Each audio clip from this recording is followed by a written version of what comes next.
What has been the most significant historic event in your lifetime? Pew Research recently posed this question to Americans, and some of the results are pretty predictable, but others, they're kind of surprising. Okay, so check it out. Here's the top 10. Let's just get number 1 out of the way.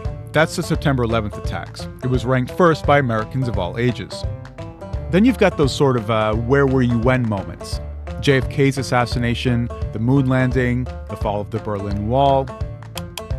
There are also the wars that Americans have fought in.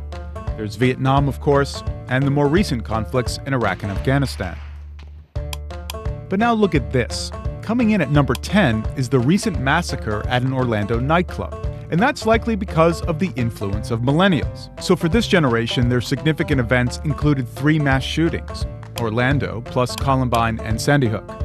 And actually, Americans from each generation mentioned influential events other generations didn't. So Generation X had the Challenger space shuttle disaster, and baby boomers had the civil rights movement.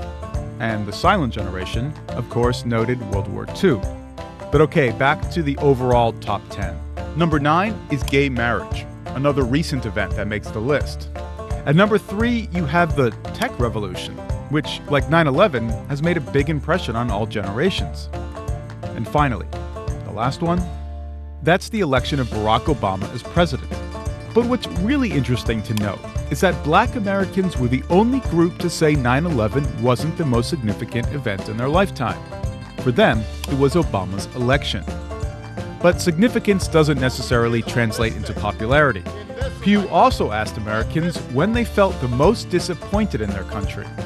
The top 2 answers? Obama's election and Donald Trump's election.